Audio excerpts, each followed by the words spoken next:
ہمارے پاس جب لوگ آتے ہیں اور وہ داخل طریقت ہوتے ہیں تو ہم جو بنیادی چیزیں ان کو بتاتے ہیں تو ان میں سے ایک چیز یہ لازمی بتاتے ہیں کہ رزق پاک نہیں ہوگا تو باطن روشن نہیں ہوگا. یہ بنیادی بات ہے. اگر رزق پاک نہیں ہے تو میرے حضور نے ارشاد فرمایا کہ ایک بندہ سفر کر کے کعبۃ اللہ کے صحن میں پہنچتا ہے اور کعبے کے پردوں کو تھام لا ہے وہ یمد یدیہ اور لمبے لمبے ہاتھ کر کے کہتا ہے اے اللہ, لیکن اس کا کھانا حرام ہے, اس کا پینا حرام ہے, اس کا لباس حرام ہے, وہ غزیہ بالحرام, اس کو غذا حرام سے دی گئی ہے. میرے حضور نے فرمایا اس کی کوئی دعا قبول نہیں ہوگی. سفر کیا, جنگل پہاڑ کاٹے, سمندروں کو پاٹ کر کے آگے گیا, ہواؤں کے کلیجے چیر کے آگے بڑھا, مہینوں کی مسافتیں طے کر کے گیا اور کعبۃ اللہ کے سامنے کھڑا ہے, سین حرم میں مطاف میں کھڑا ہے, لیکن اس کا جسم حرام سے پلا ہے. اس نے جو پہنا ہے اس لباس کا تانا یا بانا حرام کا ہے, اس کو غذا حرام کی دی گئی ہے, اس نے پیا حرام کا ہے, اس نے کھایا حرام کا ہے, تو پھر اس کا یہ سارا سفر رائے گاں چلا جائے گا, اس کو کچھ نصیب نہیں ہوگا. تو سب سے پہلی شرط اس عنوان سے عقل حلال ہے. اس کے بعد پھر صدق مقال ہے کہ آپ کی زبان جھوٹ نہ بولے. جب کوئی شخص جھوٹ بولتا ہے, روحانیات تو دور کی بات ہے, اللہ کے فرشتے اس سے 1 میل دور ہٹ جاتے ہیں. جب کوئی شخص جھوٹ بولتا ہے تو حدیث پاک میں آتا ہے اس کے منہ سے ایک خاص قسم کی بدبو نکلتی ہے.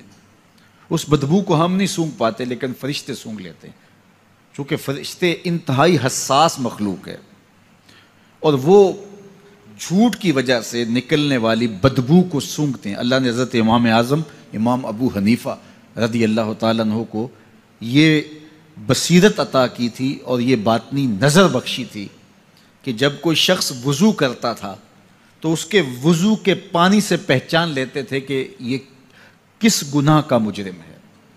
جب بندہ وضو کرتا ہے تو وضو سے ہاتھوں کے گناہ جھڑتے ہیں, منہ کے گناہ جھڑتے ہیں, تو وہ وضو کے پانی سے اس بات کو محسوس کرتے تھے.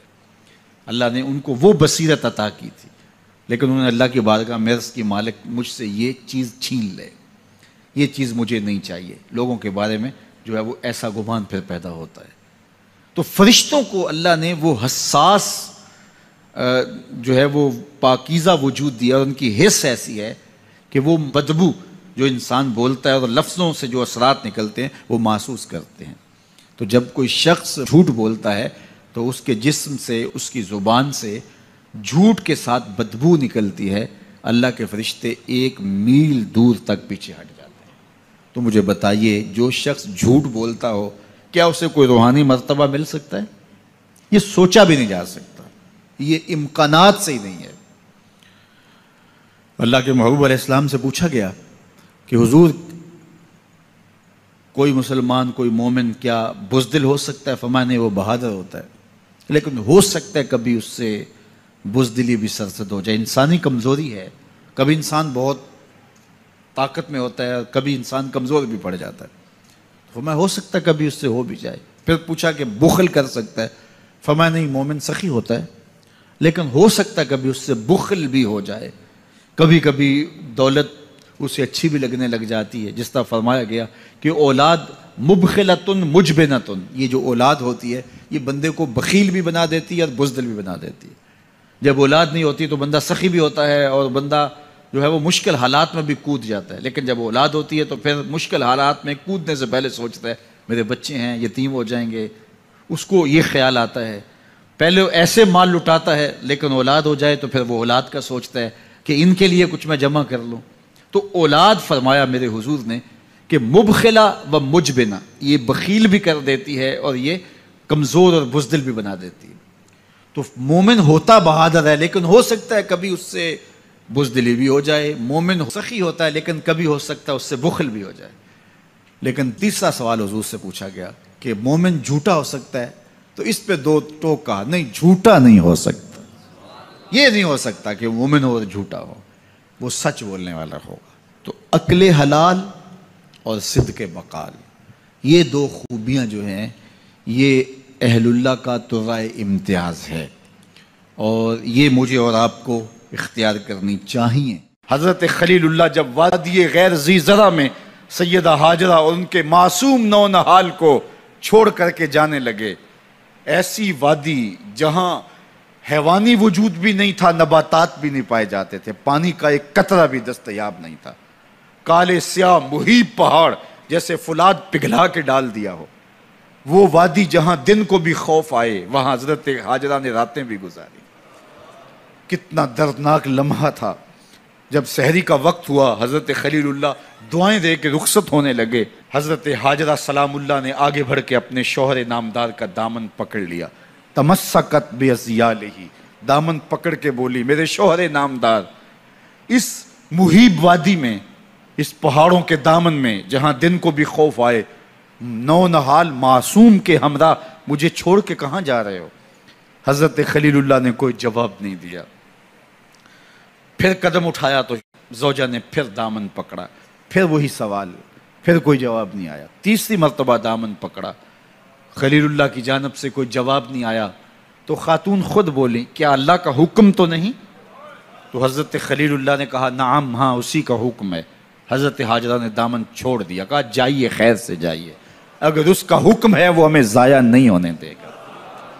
جہاں دن نہیں گزارے جا سکتے تھے پھر اس خاتون نے وہاں راتیں بھی کاٹی. وہ وادی جس میں وحشت بھی قدم رکھتی تھی ڈر ڈر کے، جہاں پھرتے تھے آوارہ تھپیڑے بادے سر سر کے، جہاں پر گھاس اگتی ہے، جہاں نہ پھول کھلتے ہیں، مگر وہ سرزمین ہے آسماں بھی جھک کے ملتے ہیں.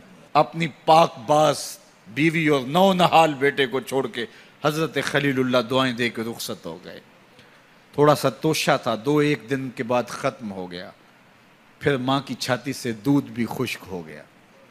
نونہال پیاس سے تڑپنے لگا. ماں تو پھر ماں ہوتی ہے، تڑپتی ہوئی ممتا کا دل بے قرار ہوا. ایک پتھر کے سائے میں معصوم اسماعیل علیہ السلام کو لٹایا اور پانی کی تلاش میں جبل صفا پہ چڑھی. اطراف میں آسمانوں کی طرف دیکھا، کہیں کوئی پرندے اڑتے دکھائی دیں اور پانی کا نشان ملے اور میں وہاں سے بیٹے کے لیے 2 بوند لے آؤں، لیکن کچھ دکھائی نہیں دیا. تا حد نظر پھیلا ہوا آسمان ہی آسمان ہے اور پہاڑ ہی پہاڑ نیچے دکھائی دیتے ہیں.